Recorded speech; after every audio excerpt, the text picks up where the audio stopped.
സുഹൃത്തുക്കളെ എല്ലാവർക്കും നമ്മുടെ പുതിയ വീഡിയോയിലേക്ക് സ്വാഗതം. ഇന്ന് ഈ ഒരു വീഡിയോ ആയിട്ട് വരാനുണ്ടായ പ്രധാന കാരണം എന്തെന്ന് വെച്ചാൽ നമ്മൾ കഴിഞ്ഞ ദിവസം ചർച്ച ചെയ്തൊരു വിഷയമാണ്. നമുക്കറിയാം, നമ്മുടെ എല്ലാവരുടെയും സ്വന്തമായിട്ടുള്ള വേടൻ എന്ന് പറയുന്ന കലാകാരൻ, അദ്ദേഹത്തിനെതിരെ ചുറ്റിപ്പറ്റി നിൽക്കുന്ന ഒരുപാട് സംഭവ വികാസങ്ങളൊക്കെ നമ്മൾ പലപ്പോഴും ചർച്ച ചെയ്തതാണ്. അതേപോലെ തന്നെ നമ്മൾ ഇന്നലെയും പറഞ്ഞതാണ്.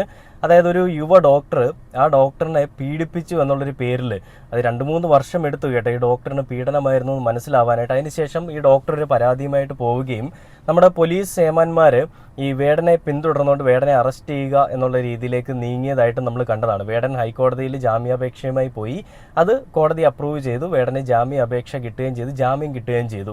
അപ്പോൾ അതിനുശേഷവും പോലീസ് വേടനെ അന്വേഷിച്ചുകൊണ്ടിരിക്കുന്ന സാഹചര്യത്തിൽ വേടന് കാര്യം എന്താണെന്ന് മനസ്സിലായതുകൊണ്ട് തന്നെ വേടൻ ഒന്ന് മാറി നിന്നു. ആ വേടൻ മാറി നിന്നപ്പോഴേക്ക് ന്യൂസുകളിലൊക്കെ വന്നത്, നമ്മുടെ മാധ്യമങ്ങളൊക്കെ പറയുന്നത് വേടൻ ഒളിവിൽ പോയിരിക്കുകയാണ്, വേടന് വേണ്ടിയിട്ട് അന്വേഷണം ഊർജിതമാക്കി പോലീസ് എന്നാണ്. നമുക്കറിയാം, വാദിയെ പ്രതിയാക്കുന്ന തരത്തിലുള്ള പരിപാടികളൊക്കെയാണ് നമ്മുടെ ഈ കേരളത്തിൽ അല്ലെങ്കിൽ നമ്മുടെ സമൂഹത്തിൽ നടന്നു വരുന്നത് അല്ലേ. എന്ത് സംഭവിച്ചാലും ഇരയെന്ന് പറയപ്പെടുന്ന പെൺകുട്ടി ആണെങ്കിൽ അത് ഓപ്പോസിറ്റ് നിൽക്കുന്ന സ്വാഭാവികമായിട്ടും ആൺകുട്ടികളായിരിക്കുമല്ലോ. അപ്പോൾ അവർക്കെതിരെ എന്ത് തോന്നിവാസവും കാണിച്ചു കൂട്ടാമെന്നുള്ളൊരു കാര്യം ഇവരുടെ ഉള്ളിലുള്ളത് കൊണ്ട് തന്നെയും അവർക്കെതിരെ പരാതി കൊടുക്കുമ്പോൾ ആ പരാതിയിൽ എന്ത് കഴമ്പുണ്ടോ ഇല്ലോ എന്ന് ചിന്തിക്കാതെ അവരെ അങ്ങ് കുറ്റവാളിയാക്കിക്കൊണ്ട്, ഞാൻ ഇന്നലെയും പറഞ്ഞു, ഒരു പെൺകുട്ടി ഇരയാണെന്ന് പറയപ്പെടുമ്പോൾ ആ കുറ്റം ചെയ്തു എന്ന് പറയപ്പെടുന്ന ആളിനെ കോടതി അംഗീകരിക്കണം അയാൾ കുറ്റം ചെയ്തു എന്നുള്ളത്. അപ്പോൾ മാത്രമേ നമുക്ക് പറയാൻ പറ്റുള്ളൂ പീഡന കേസ് വീരനാണ് അല്ലെങ്കിൽ പ്രതിയാണെന്നുള്ളത്. അങ്ങനെ പ്രതി ചേർക്കപ്പെട്ടിട്ടില്ലാത്ത ഹൈക്കോടതിക്ക് മനസ്സിലായി വേടൻ എന്താണ് ചെയ്യുന്നത്, വേടൻ ചെയ്തിട്ടില്ലാത്ത കാര്യമാണെന്നുള്ളത് മനസ്സിലായതുകൊണ്ട് തന്നെ ഹൈക്കോടതി വേടന് ജാമ്യം കൊടുത്തു. എന്നിട്ടും കടി തീരാത്ത ആളുകൾ, അഖിൽമാരാരെ പോലെയുള്ള ജാതി വിരുദ്ധത പറയാൻ നടക്കുന്ന അല്ലെങ്കിൽ രാജ്യദ്രോഹികൾക്കൊക്കെയാണ് ഈ കാര്യങ്ങളിൽ ഏറ്റവും കൂടുതൽ കുരുപൊട്ടത്. നമുക്കറിയാം, പല കാര്യങ്ങൾ പറഞ്ഞു വരുമ്പോഴും ഒന്നും ഒക്കാതെ വരുമ്പോൾ, ഒന്നും എങ്ങും എത്താതെ വരുമ്പോൾ അവിടെ ഇവർ കണ്ടുപിടിക്കുന്നൊരു മാർഗമാണ് ഈ പറയുന്ന സ്ത്രീ പീഡനം. സ്ത്രീ പീഡനത്തിന് കുറച്ചുകൂടി ഹോപ്പാണല്ലോ. ജാതി പറഞ്ഞുകൊണ്ട് എങ്ങനെ ഒരു വ്യക്തിയെ അവഹേളിക്കുന്നു, ആ ജാതി പറയപ്പെടുമ്പോൾ ഉണ്ടാവുന്ന അല്ലെങ്കിൽ ജാതി പറഞ്ഞ് അവഹേളിച്ച വ്യക്തിക്ക് ഉണ്ടാവുന്ന ഒരു വാല്യൂ എന്ന് പറയുന്നത് അത് എത്രത്തോളമാണെന്ന് നമുക്കറിയാം അല്ലേ. അപ്പോൾ ആ പിന്നോക്കം നിൽക്കുന്ന ജാതിയിൽപ്പെട്ട ഒരാളെ അവഹേളിച്ചാൽ ഇനി അവരെ ഓപ്പോസിറ്റ് ഡയറക്ഷനിൽ ഏത് ആയുധം കൊണ്ട് അവരെ, വജ്രായുധം എന്നൊക്കെ പറയാം, ഏത് ആയുധം കൊണ്ടാണ് അവരെ തളർത്താൻ പറ്റുക അല്ലെ തകർക്കാൻ പറ്റുക എന്നുള്ളത് മനസ്സിലായതുകൊണ്ട് തന്നെ അവിടേക്ക് കൊണ്ടുവന്നതാണ് ഏതോ പെണ്ണുങ്ങളെയൊക്കെ.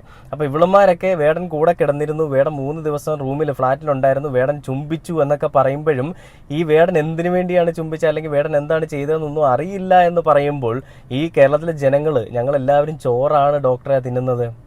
ഇത്രയും പ്രായപൂർത്തിയായിട്ടുള്ള 5 വയസ്സാകുമ്പോൾ അല്ലെങ്കിൽ ആ കുഞ്ഞിന് ഇച്ചിരി അറിവാകുമ്പോൾ തന്നെ ആ കുഞ്ഞിന് അറിയാം അത് ഏതാണ് ഗുഡ് ടച്ച് ഏതാണ് ബാഡ് ടച്ച് എന്നുള്ളത്. അങ്ങനെയുള്ളപ്പോൾ 23 വയസ്സ് അല്ലെങ്കിൽ അതിന് മുകളിൽ പ്രായമുള്ള ഒരു ഡോക്ടറാണ് വന്നിരുന്ന് പറയുന്നത് ഞാൻ അറിഞ്ഞില്ല അത് പീഡനമായിരുന്നു എന്നുള്ളത്. ഞാൻ ഇന്നലെ അതിനൊരു ഡെഫിനേഷനൊക്കെ പറയുകയൊക്കെ ചെയ്തു കേട്ടോ. എന്തുള്ളപ്പോഴാണ് പ്രേമമെന്നും എന്ത് കഴിയുമ്പോഴാണ് പീഡനം എന്നുള്ളതൊക്കെ ഞാൻ പറഞ്ഞു. അപ്പോൾ എല്ലാം ആസ്വദിച്ചതിന് ശേഷം വേടനെയും തെറ്റ് പറയുന്നില്ല, വേടൻ ചെയ്ത് തെറ്റാണെന്നും അല്ലെങ്കിൽ തെറ്റല്ലെന്നും ഞാൻ പറയുന്നില്ല. പക്ഷേ ഇരു കൂട്ടരുടെയും സമ്മതത്തോടു കൂടി ഇങ്ങനെ ഒരു സംഭവം നടന്നിട്ട് 2 വർഷം അല്ലെങ്കിൽ 3 വർഷം എടുത്തു. പുള്ളിക്കാരി ഭയങ്കര കോമ സ്റ്റേജിലൊക്കെ ആയിരുന്നു എന്നാണ് പറയുന്നത്. ചിലപ്പോൾ ആയിരിക്കാം ഒരു സങ്കടം സഹിക്കാൻ വയ്യാതെ വന്നപ്പോഴേ അങ്ങ് പ്രതികരിച്ച് പോയതായിരിക്കാം. പ്രശ്നങ്ങളെല്ലാം അങ്ങോട്ട് ഒതുങ്ങുമ്പോൾ പുതിയ പ്രശ്നം എടുത്തിടാം എന്നുള്ളൊരു ചിന്താഗതിയും വന്നതാണ്. കാരണം അല്ലെങ്കിൽ മറ്റുള്ള വിഷയങ്ങൾക്കിടയിൽ പീഡിപ്പിച്ചു എന്നുള്ള വിഷയം അങ്ങ് ഒതുങ്ങിപ്പോകും. അങ്ങനെ പോകാൻ പാടില്ലല്ലോ, അത് അങ്ങനെ ഒതുക്കി കളയരുതല്ലോ. അപ്പോൾ അങ്ങനെ ഉള്ളത് കൊണ്ട് കുറച്ച് ഗ്യാപ്പ് എടുത്തൊക്കെ പറയാമെന്ന് പറഞ്ഞുകൊണ്ട് വന്ന തന്തയ്ക്ക് പുറക്കാഴിക പറയുന്ന ഒരു പരിപാടിയാണ് നമ്മളിവിടെ കണ്ടത്. അപ്പോൾ ഈ ഒരു കാര്യം വന്നപ്പോൾ തന്നെ പ്രതികരിക്കാനായിട്ട് ഇങ്ങനെ നോക്കി വെമ്പൽ കൊണ്ടുകൊണ്ടിരുന്ന ഒരു വ്യക്തിയായിരുന്നു അഖിൽമാരാർ അല്ലേ. അപ്പോൾ അഖിൽമാരാറിൻ്റെ ഫേസ്ബുക്ക് പോസ്റ്റിൽ അഖിൽമാരാർ പങ്കുവെക്കുന്ന ഇങ്ങനെയാണ്: നമ്മൾ ആരെ ആരാധിക്കുന്നുവോ അറിഞ്ഞോ അറിയാതെയോ അവരുടെ സ്വഭാവം നമ്മളിലേക്ക് ആകർഷിക്കപ്പെടും. പ്രശ്നങ്ങളും പ്രതിസന്ധികളും വളരെ കൂളായി കൈകാര്യം ചെയ്യാനും ദ്രോഹിച്ചവരോടും പോലും ശത്രുതയില്ലാതെ പകയില്ലാതെ എനിക്ക് പെരുമാറാൻ കഴിയുന്നത് ഞാൻ ആരാധിച്ചത് ധോണിയെയും ഉമ്മൻചാണ്ടി സാറിനെയും ഒക്കെ ആയതുകൊണ്ടാകാം. വല്ലാത്ത കാര്യം. രാമനെ അറിയാത്ത വേടൻ രാവണനെ ആരാധിക്കുന്നു. രാവണൻ ആരാണെന്ന് അറിഞ്ഞിട്ടാണോ എന്ന് എനിക്കറിയില്ല. രാവണന്റെ ഗുണങ്ങൾ അറിഞ്ഞോ അറിയാതെ വേടനിൽ നിലനിൽക്കുന്നുണ്ട്. കാരണം ബ്രാഹ്മണനായ രാവണൻ വലിയൊരു ബലാത്സംഗ വീരനായിരുന്നു. നിരവധി സ്ത്രീകളെ ക്രൂരമായി ഉപയോഗിച്ച രാവണൻ മറ്റൊരാളുടെ ഭാര്യയായ സീതയെ പോലും കാമിച്ചു. രാവണന്റെ ആരാധകനായ വേടനും സമാന സ്വഭാവം നിലനിർത്തുന്നു. ഒന്നിലധികം സ്ത്രീകൾ ഇതിനു മുൻപ് പരാതി പറഞ്ഞു വേടനെതിരെ ഒരു യുവ ഡോക്ടർ നൽകിയ പരാതി ഗൗരവമുള്ളതാണ്. ബലാത്സംഗം ചെയ്ത ശേഷം വിവാഹം കഴിക്കാമെന്ന് ഉറപ്പ് കൊടുത്തു ഒരു പെൺകുട്ടിയെ വീണ്ടും ക്രൂരമായി ഉപദ്രവിക്കുന്നു. തൻ്റെ കാര്യങ്ങൾക്കായി അവളുടെ കയ്യിൽ നിന്നും പണം വാങ്ങുന്നു. പിന്നീട് നിഷ്കരണം തള്ളിക്കളയുന്നു. പെൺകുട്ടി മാനസികമായി തകർന്നു സൈക്കാട്രിക് ട്രീറ്റ്മെന്റിലാവുന്നു. വേടൻ പുതിയ കാമുകിയെ കണ്ടെത്തുന്നു. അവൾക്ക് വേണ്ടി പാട്ടിരുന്നു. അയ്യങ്കാളി ചമഞ്ഞ് സമൂഹത്തിൽ വിലസുന്നു. തകർന്നു പോയ ഒരു പെൺകുട്ടിക്ക് പരാതി കൊടുക്കാൻ അവകാശമില്ലെന്നാണോ ഇടത് കപട പ്രൊഫസർ ജീവികൾ പറയുന്നത്?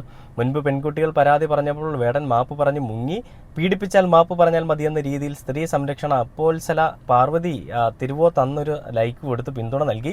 അതേസമയം വർഷങ്ങൾക്ക് മുൻപ് സിനിമയിൽ അവസരം കിട്ടാൻ കിടന്നു കൊടുത്ത കുറച്ച് പേര് പീഡനം എന്ന പേരിൽ വന്നപ്പോൾ ആഘോഷിച്ച അരുൺകുമാർ എന്തിന് പൾസർ സുനി എന്ന ക്രിമിനൽ നൽകിയ ഒറ്റമൊഴിയുടെ പേരിൽ ദിലീപ് എന്ന നടനെ ക്രൂരമായി വേട്ടയാടിയ അരുൺകുമാർ രാവിലെ പറയുന്നു, ആരെയും അനാവശ്യമായി വേട്ടയാടാൻ ഞങ്ങൾ അനുവദിക്കില്ല എന്ന്. എൻ്റെ അരുൺകുമാർ ക്രിമിനൽ കേസിൽ ഒരാളുടെ ഹിസ്റ്ററി നോക്കുക പതിവാണ്. നാളിതുവരെ ഒരു സ്ത്രീ പോലും മോശം പറയാത്ത ദിലീപ് പീഡനവീരനും ക്രൂരനുമായ ലൈംഗിക വൈകൃതമുള്ളവനാണ് എന്ന് പെൺകുട്ടികൾ സാമൂഹ്യ മാധ്യമങ്ങൾ വഴി മുൻപ് പറഞ്ഞ നിലവിൽ റെപ്യൂട്ടഡ് ആയിട്ടുള്ള തൊഴിൽ ചെയ്യുന്ന സാമ്പത്തികമായി ഉയർന്ന കുടുംബത്തിലുള്ള ഒരു പെൺകുട്ടിയുടെ മൊഴി സാറിന് വിശ്വാസമില്ല. സാർ പറയുന്നത് ഇത് പഴയ ആരോപണമാണെന്നാണ്. ഇത് പഴയതല്ല അരുൺ സാർ എന്ന് പറഞ്ഞിട്ട് കുറേ താളം കൂടി വരുന്നുണ്ട്. ജാതിയോ മതമോ വർണ്ണമോ അല്ല, കയ്യിലിരിപ്പിനെയാണ് എതിർക്കുന്നത് എന്ന് പറഞ്ഞുകൊണ്ട് അവനൊരു പോസ്റ്റും ചെയ്തിട്ടുണ്ട്. വേടനെതിരെ ബലാത്സംഗ കേസ്, യുവതിയുടെ പരാതിയിൽ തൃക്കാക്കര പോലീസ് കേസെടുത്തു എന്ന് പറഞ്ഞിട്ട് ഏഷ്യാൻ ന്യൂസിൽ വന്നിട്ടുള്ള ഒരു പോസ്റ്റ് അവൻ പോസ്റ്റ് ചെയ്തിട്ടുണ്ട്. അപ്പോൾ ഇതിലിവൻ പറഞ്ഞു വെക്കുന്നൊരു കാര്യം, ദിലീപിനെ പറ്റിയാണ് ഇവന് കൂടുതലും പറയാനുള്ളത്. ദിലീപ് നിരപരാധിയാണോ അല്ലെങ്കിൽ ദിലീപ് ഇതിനകത്ത് എന്താ ചെയ്തതെന്നുള്ളത് നമുക്ക് എല്ലാവർക്കും അറിയാം. ദിലീപ് നിരപരാധി തന്നെയാണെന്നാണ് ഞാനും വിശ്വസിക്കുന്നത്. പക്ഷേ വേറൊരു തരത്തിൽ ചിന്തിച്ചാൽ ദിലീപ് നിരപരാധിയാണോ എന്ന് ചോദിച്ചാൽ ആണോ എന്ന് ഉറപ്പിച്ച് നമുക്ക് പറയാൻ സാധിക്കില്ല. അഖിൽമാരാരനും പറയാൻ സാധിക്കില്ല.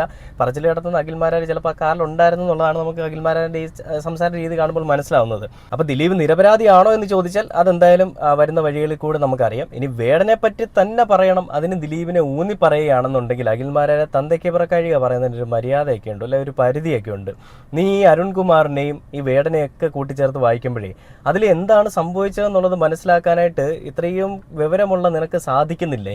നീ ബിഗ് ബോസിൽ പോയതുകൊണ്ട് കേരളത്തിലെ എല്ലാ ജനങ്ങളും നിന്റെ എല്ലാ തന്തയ്ക്ക് പിറക്കഴി അംഗീകരിക്കുമെന്ന് വിചാരിക്കരുതേ അഖിൽമാരാരെ. കാരണം വേടൻ ആരാണെന്നും എന്തിനു വേണ്ടിയാണ് നിലകൊള്ളുന്നതെന്നും എല്ലാം കേരളത്തിലെ ഓരോ കുഞ്ഞുങ്ങൾക്കും അറിയാം. നീ ആർക്ക് വേണ്ടിയാണ് നിലകൊള്ളുന്നതെന്നും ഇതേ കുഞ്ഞുങ്ങൾക്ക് അറിയാം. അതുകൊണ്ട് നിന്റെ ഈ പരിപാടിയും പിറപ്പുകേടും ഒക്കെ നിന്റെ കയ്യിലങ്ങ് വെച്ചാൽ മതി. എന്തെങ്കിലും ഒരു സംഭവം നടന്നു എന്ന് അറിയുമ്പോൾ അതുള്ളതാണോ ഇല്ലാത്തതാണോ എന്ന് ചിന്തിക്കാനുള്ളൊരു കഴിവ് നിനക്കുണ്ടോ ഇല്ലയോ എന്ന് എനിക്കറിയില്ല. എന്നിരുന്നാൽ തന്നെയും നീ അതിനെപ്പറ്റി കാര്യമായിട്ട് പഠിക്കാനോ അതിനെപ്പറ്റി ചിന്തിക്കാനോ അല്ലെ അതിനെപ്പറ്റി ചെയ്യാനോ നീ പോകുന്നില്ല എന്നുള്ളൊരു വസ്തുത തന്നെയാണ്. അപ്പോൾ നിന്റെ ഈ പരാമർശങ്ങളൊക്കെ നീ ഇങ്ങനെ രണ്ടായിട്ട് മടക്കി കുത്തിയാൻ കയ്യിൽ വെച്ചാൽ മതി എന്ന് പറഞ്ഞുകൊണ്ട് വേറൊരു കാര്യം ഞാൻ കണ്ടത് ഈ പറഞ്ഞ വേടൻ ഒളിവിൽ പോയി എന്നാണ്. അപ്പോൾ ആ ഒരു വീഡിയോ ഞാൻ എന്തായാലും ഒന്ന് പ്ലേ ചെയ്തിട്ട് നമുക്ക് എന്താണ് അതിനെപ്പറ്റി പറയാനുള്ളതെന്നോട് നമുക്ക് നോക്കാം. അപ്പോൾ മാതൃഭൂമി ന്യൂസ് ഇന്ന് റിപ്പോർട്ട് ചെയ്തൊരു വാർത്തയാണ്, ബലാത്സംഗ കേസിന് പിന്നാലെ ഒളിവിൽ റാപ്പർ വേടനായി തിരച്ചിൽ ഊർജിതമാക്കി പോലീസ് എന്ന് പറഞ്ഞുകൊണ്ട് വന്നൊരു ന്യൂസാണ്. ഞാൻ അതൊന്നും എന്തായാലും പ്ലേ ചെയ്യാൻ ശേഷം നമുക്ക് ബാക്കി വീഡിയോയിലേക്ക് വരാം. ബലാത്സംഗ കേസിൽ പ്രതിയായ റാപ്പ് ഗായകൻ വേടനായുള്ള തിരച്ചിൽ ആരംഭിച്ച പോലീസ് ഇന്നലെ വേടന്റെ തൃശൂരിലെ വീട്ടിൽ പരിശോധന നടത്തിയെങ്കിലും കണ്ടെത്താനായില്ല. കേസിന് പിന്നാലെ വേടൻ ഒളിവിൽ പോയി. ബിനിൽ ചേർന്നു കൂടുതൽ വിവരങ്ങളുമായി. ബിനിൽ, നേരത്തെ കൂട്ടി മുൻകൂർ ജാമ്യത്തിനുള്ള ശ്രമവും ഒക്കെ വേടന്റെ ഭാഗത്തു നിന്ന് നടത്തിയിരുന്നു. ഇനി എത്ര നാൾ പോലീസ് വേടനെ അന്വേഷിച്ച് അലയുമായിരിക്കും? കണ്ടെത്താൻ കഴിയുമോ? മറ്റു പല കേസുകളിലും നമ്മൾ കണ്ടിട്ടുള്ളതാണ് ആരെയും കണ്ടെത്താൻ കഴിഞ്ഞില്ല എന്ന് അവസാന നിമിഷം വരെ പറയുന്നത്. മോത്തി, ഈ കേസിൽ എന്തായാലും വേടന് വേണ്ടിയുള്ള വ്യാപകമായ തിരച്ചിലിലേക്ക് പോലീസ് കടന്നിരിക്കുകയാണ്. നേരത്തെ ഈ കേസിലെ തെളിവുകൾ പരമാവധി ശേഖരിച്ച ശേഷം അറസ്റ്റിലേക്ക് പോവുക എന്നതാണ് പോലീസ് ഉദ്ദേശിച്ചിരുന്നത്. അതിനുള്ള കാരണമെന്നത് 2021-നും 2023-നും ഇടയിൽ നടന്നിട്ടുള്ള ലൈംഗിക പീഡനത്തെക്കുറിച്ചാണ് ഇപ്പോൾ പരാതി നൽകിയിരിക്കുന്നത്. ഏതാണ്ട് 2 വർഷത്തെ കാലതാമസം ഈ പരാതിക്കുണ്ട്. അതുകൊണ്ട് തന്നെ ഇതിലെ ശാസ്ത്രീയ തെളിവുകളുടെ ശേഖരണത്തിന് പോലീസിന് ചില ബുദ്ധിമുട്ടുകൾ ഉണ്ടായിരുന്നു. ഇപ്പോൾ പെൺകുട്ടിയുടെ രഹസ്യമൊഴി രേഖപ്പെടുത്തി. അവർ ഒരു യുവ ഡോക്ടറാണ്. അതോടൊപ്പം തന്നെ വൈദ്യ പരിശോധന അടക്കമുള്ള തെളിവുകളും ശേഖരിച്ചു. അതിനുശേഷമാണ് ഇപ്പോൾ വേടനെ കണ്ടെത്താനുള്ള ശ്രമത്തിലേക്ക് പോലീസ് പോയിരിക്കുന്നത്. ഇന്നലെ വേടന്റെ തൃശൂരിലെ വീട്ടിൽ പോലീസ് എത്തി പരിശോധന നടത്തിയെങ്കിലും കണ്ടെത്താൻ കഴിഞ്ഞിട്ടില്ല. വ്യാപകമായ ഒരു പരിശോധനയിലേക്ക് പോലീസ് കടക്കുകയാണ്. വേടനെ സംബന്ധിച്ചിടത്തോളം ഇന്നലെ മുൻകൂർ ജാമ്യ ഹർജി ഹൈക്കോടതിയിൽ നൽകിയെങ്കിലും ആ ജാമ്യ ഹർജിയിൽ വാദം കേൾക്കുക ഈ മാസം 18-ാം തീയതിയായിരിക്കും. അതായത് ഏതാണ്ട് 2 ആഴ്ച കാലയളവിലേക്ക് മുൻകൂർ ജാമ്യ ഹർജി ഹൈക്കോടതി മാറ്റിവെച്ചിരിക്കുകയാണ്. സർക്കാരിന്റെ വിശദീകരണം തേടിയിരിക്കുകയാണ്. അതുകൊണ്ട് തന്നെ അറസ്റ്റിന് മറ്റ് നിയമപരമായ തടസ്സങ്ങൾ പോലീസിന് മുന്നിലില്ല. അതുകൊണ്ടാണ് പോലീസ് വ്യാപകമായ ഒരു തിരച്ചിലേക്ക് കടന്നിരിക്കുന്നത്. വേടന് മുന്നിലുള്ള ഒരു വലിയ വെല്ലുവിളി എന്നത് ഈ 10-16 ദിവസക്കാലം പോലീസിനെ വെട്ടിച്ച് കഴിയുക എന്നതാണ്. പ്രത്യേകിച്ച് വേടൻ എല്ലാവരും അറിയുന്ന ഒരാളാണ്. അതുകൊണ്ട് തന്നെ ഒളിവിൽ കഴിയുക പ്രയാസമായിരിക്കും. പോലീസ് പിന്നാലെ തന്നെയുണ്ട്. പോലീസ് പിന്നാലെ ഉണ്ടെങ്കിലും എന്ത് തന്നെയാണെങ്കിലും വേടൻ ഇപ്പോൾ ഒളിവിൽ പോയത് ഞാൻ നേരത്തെ പറഞ്ഞാൽ വേടന് ജാമ്യം കിട്ടിയെന്നാണ്. അങ്ങനെ ഒരു ന്യൂസ് ഞാൻ കണ്ടിരുന്നു. അപ്പോൾ ഇവർ പറയുന്ന വേടന് ജാമ്യം നീക്കി വെച്ചു, ജാമ്യ ഹർജി നീക്കി വെച്ചു എന്നാണ് പറഞ്ഞിരിക്കുന്നത്. അപ്പോൾ ഇതിൽ ഞാൻ പറയുന്നൊരു കാര്യം, ഈ വേടൻ ഒളിവിൽ പോയി എന്ന് പറഞ്ഞുകൊണ്ട് കരയുന്ന മാപ്പറകളോട് സുഹൃത്തുക്കളോടും അതേപോലെ തന്നെ സംഘിക്കുട്ടന്മാരോടും സംഘിമിത്രങ്ങളോടും എനിക്ക് പറയാനുള്ളത്, ആ വേടൻ തെറ്റ് ചെയ്തിട്ടില്ല എന്ന് വേടന് പൂർണ്ണമായിട്ടുള്ള ബോധ്യമുള്ളത് കൊണ്ട് തന്നെയും നമ്മുടെ നാട്ടിലെ നിയമ സംവിധാന വ്യവസ്ഥകൾ അവനെ കൊടുക്കാൻ നോക്കുന്ന രീതികളെ പറ്റി അറിയാവുന്നതുകൊണ്ട്, നമ്മുടെ കേന്ദ്രത്തിലുള്ള തന്തയ്ക്ക് പുറക്കാഴി കാണിക്കുന്ന ആളുകൾ അവനെ കൊടുക്കാൻ നോക്കുന്ന പരിപാടികൾ അറിയാവുന്നത് കൊണ്ടും കയ്യിൽ കിട്ടിയാൽ ഏത് രീതിയിലൊക്കെ കൊടുക്കുമെന്നുള്ളത് നല്ല രീതിയിൽ അറിയാവുന്നത് കൊണ്ടുമാണ് അദ്ദേഹം മാറി നിൽക്കുന്നത്. അപ്പോൾ അതിനുള്ള മറുപടിയുമായിട്ട് അദ്ദേഹം തിരികെ വരും എന്നുള്ളൊരു കാര്യം ഞാൻ ഇവിടെ എടുത്തു പറയുന്നുണ്ട്. ഇത് വേടൻ ഒളിവിൽ പോയതാണോ ചോദിക്കുന്ന ആളുകളോട് പറയാനുള്ളത്, ഇത് വേടൻ ഒളിവിൽ പോയതല്ല, സ്വയരക്ഷാർത്ഥം വേടൻ മാറി നിൽക്കുന്നതാണെന്ന് എനിക്ക് പറയാൻ സാധിക്കും. ഇനി അത് പറയുമ്പോൾ ചിലപ്പോൾ ട്രോളുമായിട്ടോ അല്ലെങ്കിൽ കമന്റുമായിട്ടൊക്കെ കമന്റോളികൾ വരാം, സ്വാഭാവികമാണ്. അപ്പോൾ വേടൻ എന്തുകൊണ്ട് മാറി നിൽക്കുന്നു എന്നുള്ളത് നമുക്ക് എല്ലാവർക്കും ചിന്തിക്കാവുന്ന കാര്യമുള്ള. എന്തുകൊണ്ടെന്ന് വെച്ചാൽ നമുക്കറിയാം, വേടനെ കഞ്ചാവ് കേസിൽ പിടിച്ച സമയത്ത് ഒരാളുടെ കൈവശം ഇരുന്നാൽ അത് എത്രത്തോളം കുറ്റകരമാണ് എന്നുള്ളത് നമുക്ക് എല്ലാവർക്കും അറിയാം, കഞ്ചാവ് എന്ന് പറയുന്ന സാധനം. പക്ഷേ ഒരാളുടെ കൈവശം ഇത്ര ക്വാണ്ടിറ്റിയിൽ താഴെ ഇരുന്ന് കഴിഞ്ഞാൽ, ഗ്രാം എന്ന് പറയുന്ന ഒരു ക്വാണ്ടിറ്റിയിൽ താഴെ ഇരുന്ന് കഴിഞ്ഞാൽ സ്റ്റേഷൻ ജാമ്യത്തിൽ പുറത്തു പോവാം. അങ്ങനെ ഉണ്ടായിരുന്നൊരു വേടനെ പിടിച്ച് പുലിപ്പല്ലും അങ്ങനെയുള്ള അനുബന്ധ കേസുകളും അമ്മയുടെ ജാതകം വരെ നോക്കിയ നമ്മുടെ പോലീസുകാർ, നമ്മുടെ നിയമ സംവിധാന വ്യവസ്ഥയൊക്കെ നമ്മൾ കണ്ടല്ലേ. അപ്പോൾ ഒരു വിഷയത്തിൽ പിടിച്ചിട്ട് ആ വിഷയത്തിൽ നിന്ന് വ്യതിചലിച്ചുകൊണ്ട് മറ്റുള്ള പല കാര്യങ്ങളിലേക്ക് പോയി ഈ വേടൻ എന്ന് പറയുന്ന വ്യക്തിയെ അപകീർത്തിപ്പെടുത്തിക്കൊണ്ട് പലതരത്തിലുള്ള പ്രസ്താവനകൾ നടത്തിക്കൊണ്ടിരിക്കുന്ന ഒരു പരിപാടി നമ്മൾ കണ്ടപ്പോൾ നമുക്ക് മനസ്സിലായി ഇവനെ കൊടുക്കാൻ വേണ്ടിയിട്ടുള്ള പരിപാടികളെല്ലാം എല്ലാ സൈഡിൽ നിന്ന് തുടങ്ങിയിട്ടുണ്ടെന്ന്. ഇപ്പോൾ വേടൻ ഈ രീതിയിൽ വന്ന് പിടികൊടുത്തു കഴിഞ്ഞാൽ ആ വേടനെ ഏത് രീതിയിലായിരിക്കും ഇവർ ട്രീറ്റ് ചെയ്യാൻ പോവുക നമുക്ക് സ്വാഭാവികമായിട്ടും അറിയാം അല്ലേ. എന്താണ് സംഭവിക്കാൻ പോവുക എന്നുള്ളത് നമുക്ക് കൃത്യമായിട്ട് അറിയാം. ആ വേടനെ ഇപ്പോൾ പുലിപ്പല്ലിലും കഞ്ചാവ് കേസിലും ആയുധം കൈവശം വെച്ചിരുന്നു എന്നുള്ള പേരിൽ വരെയും വേടനെ കൊടുക്കാൻ നോക്കിയ ആളുകൾ ഇപ്പോൾ ഒരു പീഡനം കൂടി കിട്ടിക്കഴിഞ്ഞാൽ ഏത് രീതിയിലിട്ട് കൊത്തിപ്പറിക്കുമെന്നുള്ളത് എല്ലാവർക്കും അറിയാം. ഞാൻ ആദ്യം പറഞ്ഞ പോലെ എല്ലാ ആളുകൾക്കും എല്ലാ കാര്യങ്ങളെ പറ്റിയും കൃത്യമായിട്ടുള്ള ധാരണയുണ്ട്, അതും വേടനും ഉണ്ട്. അതുകൊണ്ട് തന്നെ വേടനൊന്നും തൽക്കാലം ഒന്ന് മാറി നിന്നതാണ്. കാരണം ഇപ്പോൾ ഇവരുടെ കയ്യിൽ കിട്ടിയാൽ അവർ കൊത്തിപ്പറിക്കുന്ന രീതിയിലായിരിക്കില്ല വേടന് ജാമ്യ ഹർജി പരിഗണിക്കുമ്പോൾ വേടനെ കൊത്തിപ്പറിക്കാനായിട്ട് നിൽക്കുന്ന ആളുകളുടെ ആ ഒരു മനോനില എന്ന് പറയുന്നത്. അതറിയാവുന്നതുകൊണ്ട് തന്നെ അവരങ്ങോട്ട് മാറി നിൽക്കുന്നു എന്ന് മാത്രം. അപ്പോൾ അതുകൊണ്ട് അതിനെ കൊട്ടിഘോഷിച്ചുകൊണ്ട് വേടൻ ഒളിവിൽ പോയി, കഞ്ചാവോളി ഒളിവിൽ പോയി, പീഡനവീരൻ ഒളിവിൽ പോയി എന്നൊക്കെ പറഞ്ഞുകൊണ്ടുള്ള തന്തയ്ക്ക് പുറക്കാഴിക്കാൻ പറഞ്ഞുകൊണ്ടൊന്നും വരരുത്. വേടൻ ആരായിരുന്നു എന്നുള്ളത് എല്ലാവർക്കും അറിയാം. അത് ഈ പറയുന്നത് നിങ്ങൾക്കും അറിയാം അല്ലേ. ഈ കേസിന് കഴമ്പുണ്ടോ ഇല്ല എന്നുള്ളത് അതും നിങ്ങൾക്കറിയാം. ഇൻ കേസ് വേടൻ ആ പെൺകുട്ടിയെ പീഡിപ്പിച്ചിട്ടുണ്ട്, അല്ലെ വേടൻ ആ പെൺകുട്ടിയെ മോശമായിട്ട് ഉപദ്രവിച്ചിട്ടുണ്ടെന്നുണ്ടെങ്കിൽ അത് രണ്ടുപേരുടെയും സമ്മതത്തോടു കൂടി തന്നെയായിരുന്നു. വേടൻ പണം തിരികെ കൊടുക്കുന്നില്ല, വേടൻ കുറച്ച് ഫേമസ് ആയി, വേടൻ കുറച്ച് ഫെയിമായി എന്നറിഞ്ഞപ്പോൾ, വേടൻ തന്നെ സ്നേഹിക്കുന്നില്ല, തന്നെ ഒഴിവാക്കിയെന്ന് നേരത്തെ മനസ്സിലായപ്പോഴും ഒന്നും പ്രതികരിക്കാത്തൊരു സ്ത്രീ എന്തുകൊണ്ട് ഇപ്പോൾ വന്ന് പ്രതികരിക്കുന്നു എന്ന് ചോദിച്ചു കഴിഞ്ഞാൽ അതിനെന്ത് നമ്മൾ പറയണം അല്ലേ. അതിനൊക്കെ പേര് പറയേണ്ടത് വേറെയാണ്, പക്ഷെ നമ്മളത് ഇവിടെ പറയുന്നത് ശരിയല്ല. അതുകൊണ്ട് ഞാൻ അധികം പറയുന്നില്ല, കാരണം നിങ്ങൾക്കത് മനസ്സിലാവും, നിങ്ങളൊന്ന് ഊഹിച്ചെടുക്കുക എന്താണെന്നുള്ളത്. അപ്പോൾ ഇത്രയും കാലമായിട്ടും വിഷയം എന്താണെന്ന് മനസ്സിലാക്കാനായിട്ട് ആ ഡോക്ടറിനോ അല്ലെങ്കിൽ ഡോക്ടറിൻ്റെ സഹപാഠികൾക്കോ ഒന്നും മനസ്സിലായിരുന്നില്ല, അല്ലെങ്കിൽ കൂട്ടുകാർക്കോ ഒന്നും മനസ്സിലായിരുന്നില്ല എന്താണ് സംഭവം എന്നുള്ളത്. പക്ഷേ വേടൻ കുറച്ച് ഫേമസ് ആയപ്പോൾ മനസ്സിലായി പീഡനമായിരുന്നു എന്ന്. അങ്ങനെ ആയിരുന്നു എന്ന് മനസ്സിലായപ്പോൾ നൈസായിട്ട് അങ്ങ് കേസുമായിട്ട് പോകാം. സപ്പോർട്ട് ചെയ്യാനായിട്ട് ആൾക്കാർ കൂടെ, കേന്ദ്രം മുഴുവനും കൂടെ നിൽക്കുമല്ലോ. ഈ സവർണ അവർണ മനോഭാവം എന്താണെന്നുള്ളത് നമുക്കറിയാം. അപ്പോൾ അവർക്ക് കിട്ടിക്കഴിഞ്ഞൊരു പൊൻതൂവലാണ് ഈ വേടനെതിരെ ഇപ്പോൾ വന്നിരിക്കുന്നൊരു കേസ്. ആ പൊൻതൂവൽ അവർ വേണ്ട രീതിയിൽ ഉപയോഗിക്കുമെന്നുള്ളത് നമുക്ക് സ്വാഭാവികമായിട്ടും നമുക്കറിയാവുന്നൊരു കാര്യം തന്നെയാണ്. അതെന്തായാലും ആ രീതിയിൽ തന്നെ പോകും എന്നുള്ളത് നമുക്കറിയാം. എന്തായാലും അങ്ങനെ തന്നെ പോട്ടെ, എന്നാലും ഒരു കോപ്പുമില്ല. ഇതിൽ വേടൻ പറഞ്ഞൊരു കാര്യം, തന്നെ നിരന്തരമായി യുവതി ഭീഷണിപ്പെടുത്തുന്നുണ്ടായിരുന്നു, പണം തട്ടിയെടുക്കാനുള്ള ശ്രമമാണെന്ന് വേടൻ പറയുകയുണ്ടായി. അത് ഞാൻ തെളിയിക്കുമെന്നും വേടൻ പറഞ്ഞു. അതിനുശേഷം പിന്നീടാണ് വേടൻ ഒളിവിലേക്ക് പോയത്. അത് ഒളിവിലേക്ക് പോയത് ഞാൻ നേരത്തെ പറഞ്ഞു. ഈ വന്നു കഴിഞ്ഞാൽ ഉണ്ടാവാൻ പോകുന്ന കാര്യങ്ങളെപ്പറ്റി കൃത്യമായിട്ടുള്ള ധാരണ ഉള്ളത് കൊണ്ട് തന്നെയും അദ്ദേഹം മാറി നിൽക്കുന്നതാണ്. എന്തായാലും എല്ലാവർക്കുമുള്ള മറുപടിയുമായിട്ട് വേടൻ തിരികെ വരും. ആ വേടൻ അങ്ങനെ ഒരു തെറ്റ് ചെയ്യത്തില്ല എന്ന് കേരളത്തിലെ എല്ലാ ജനങ്ങളും വിശ്വസിക്കുന്നത് പോലെ തന്നെ ഞാനും വിശ്വസിക്കുന്നുണ്ട്. ഏതൊക്കെ രീതിയിൽ കൊടുക്കാൻ പറ്റുമോ ആ രീതിയിലെല്ലാം നിങ്ങൾ കൊടുക്കാൻ ശ്രമിച്ചാലും ആ നിങ്ങളുടെ ഉള്ളിലുള്ള ആ ഒരു മനോഗതിയെയും അല്ലെങ്കിൽ നിങ്ങളുടെ ചിന്താഗതിയെയും എല്ലാം ഭേദിച്ചുകൊണ്ട് നിങ്ങൾ വരച്ചിരിക്കുന്ന ഒരു വലയം അല്ലെങ്കിൽ നിങ്ങൾ തീർത്തിരിക്കുന്ന ഒരു വലയം, ആ വലയത്തെ ഭേദിച്ചുകൊണ്ട് ആ വേടൻ കയറി വരുമെന്നുള്ളത് കേരളത്തിലെ എല്ലാ ജനങ്ങളും വിശ്വസിക്കുന്നുണ്ട്, ഞാനും വിശ്വസിക്കുന്നുണ്ട്. ആ വേടൻ എന്ന് പറയുന്ന വ്യക്തി വെറും ഒരു പേരല്ല, ഒരു വ്യക്തിയല്ല, അതൊരു പ്രസ്ഥാനമാണെന്നും എല്ലാവർക്കും അറിയാം. അതുകൊണ്ട് തന്നെയും നിങ്ങളുടെ ഈ ഓലപ്പാമ്പ് കാണിച്ചുള്ള പേടിപ്പിക്കലൊന്നും വിരട്ടലൊന്നും കേരളത്തിലെ ജനങ്ങളോടോ വേടനോടോ വേണ്ട. വേടൻ എന്താണ് ചെയ്തതെന്നുള്ളത് അത് എന്തായാലും സത്യം പുറത്തു വരട്ടെ. അത് ചെയ്തിട്ടുണ്ടെങ്കിൽ, വേടൻ അങ്ങനെ ചെയ്തിട്ടുണ്ടെങ്കിൽ അതിന് ഒപ്പം തന്നെ ചേർത്ത് വായിക്കേണ്ട പേര് തന്നെയാണ് ആ യുവ ഡോക്ടറിൻ്റെതും. ആ യുവ ഡോക്ടറിൻ്റെ ഫോട്ടോയും കൂടി നിങ്ങൾ പബ്ലിഷ് ചെയ്യേണ്ടതായിട്ട് വരും.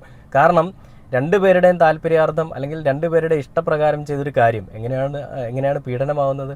അപ്പോൾ ഇത്രയും നാളും ഇങ്ങനെ പീഡിപ്പിച്ചു എന്ന് പറയുമ്പോൾ ഇത്രയും നാളും കെട്ടിയിട്ടിരിക്കുകയായിരുന്ന നിലയിലല്ലല്ലോ പോലീസുകാർക്ക് കിട്ടിയത്. അവർ തന്നെ ഓടി നടന്ന് എല്ലാ കാര്യങ്ങളും ചെയ്തതിന് ശേഷം പിന്നീട് വന്നിട്ട് പറയാൻ കിട്ടിയൊരു അവസരം. എല്ലാം തണുത്ത് കഴിഞ്ഞപ്പോഴാണ് പറയുന്നത് ഓർക്കണേ. എല്ലാം കഴിയുമ്പോഴല്ലേ ശ്രദ്ധ കിട്ടുള്ളൂ. അപ്പം പറഞ്ഞാലല്ലേ റീച്ച് ആവുള്ളൂ. സ്വന്തം മാനം വിറ്റാലും അഭിമാനം വിറ്റാലും കുഴപ്പമില്ല, റീച്ച് കിട്ടണം, പേര് വേണം എന്നുള്ള രീതിയിലാണ് ഇവർ ഈ പരിപാടി കൊണ്ട് വന്നിരിക്കുന്നത്. അതിനെ സപ്പോർട്ട് ചെയ്യുന്ന ആളുകൾ ആരൊക്കെയാണെന്ന് നമുക്കറിയാം. എന്തായാലും ഇതിലെ സത്യാവസ്ഥ എന്താണെന്നുള്ളത് കേരളത്തിലെ ജനങ്ങൾക്ക് എല്ലാവർക്കും അറിയാൻ ആഗ്രഹമുള്ളതുപോലെ തന്നെ എനിക്കും ആഗ്രഹമുണ്ട്. എന്തായാലും ഇതിൽ ഇപ്പോൾ വേടൻ പീഡിപ്പിച്ചിട്ടുണ്ട്, അല്ലെങ്കിൽ വേടനുമായിട്ട് മോശമായിട്ടുള്ള രീതിയിൽ ഉണ്ടായിരുന്നു, ബന്ധങ്ങൾ ഉണ്ടായിരുന്നു എന്ന് പറഞ്ഞാലും അതിൽ നമുക്ക് വേടനെ മാത്രം തെറ്റു പറയാൻ പറ്റില്ലേ. രണ്ട് കൈകളും കൂടി ചേർന്നെങ്കിൽ മാത്രമേ ശബ്ദമുണ്ടാവും നമ്മൾ പണ്ട് കേട്ടിട്ടുണ്ട്. അപ്പോൾ ഇതൊക്കെ കൂടിച്ചേരണോ വേണ്ട എന്നുള്ളത് തീരുമാനിക്കുന്നത് ഈ രണ്ട് വ്യക്തിത്വങ്ങളായിരുന്നു. അപ്പോൾ അതിൽ രണ്ടുപേർക്കും ഇപ്പോൾ വേടൻ മാത്രം തീരുമാനിച്ചാൽ പീഡനമാവും, അത് മുൻപേ റിപ്പോർട്ട് ചെയ്യാം. പക്ഷേ ഇത് തീരുമാനിച്ചിരിക്കുന്ന രണ്ടുപേരും കൂടിയാണെങ്കിൽ അതൊരിക്കലും ഒരു പീഡനമല്ല. അതൊരു ചിലപ്പം ഈ വേടൻ പറഞ്ഞിട്ട് പറ്റിച്ചു എന്നുള്ള രീതിയിലൊക്കെ വേണമെങ്കിൽ പറയാം. പക്ഷേ അതൊരിക്കലും ഒരു പീഡനമാവില്ല എന്നുള്ളത് നമുക്ക് എല്ലാവർക്കും ചോറ് തിന്നുന്നവർക്ക് അറിയാം. അതുകൊണ്ട് പറഞ്ഞു വളച്ചൊടിച്ച് ആ രീതിയിലേക്ക് കൊണ്ടുപോകാൻ ശ്രമിക്കരുത്. എന്തായാലും സത്യം പുറത്തു വരട്ടെ. വേടൻ ആരായിരുന്നു എന്തായിരുന്നു എന്നുള്ളത് നമുക്കിനിയും വരുന്ന ദിവസങ്ങളിൽ വീണ്ടും കാണാം. വേടനെതിരെ സംസാരിക്കുന്ന ആളുകൾക്കുള്ളൊരു മറുപടിയും ഇനി നമുക്ക് കാണാമെന്ന് പറഞ്ഞുകൊണ്ട് വീഡിയോയുടെ അവസാനിക്കുകയാണ്.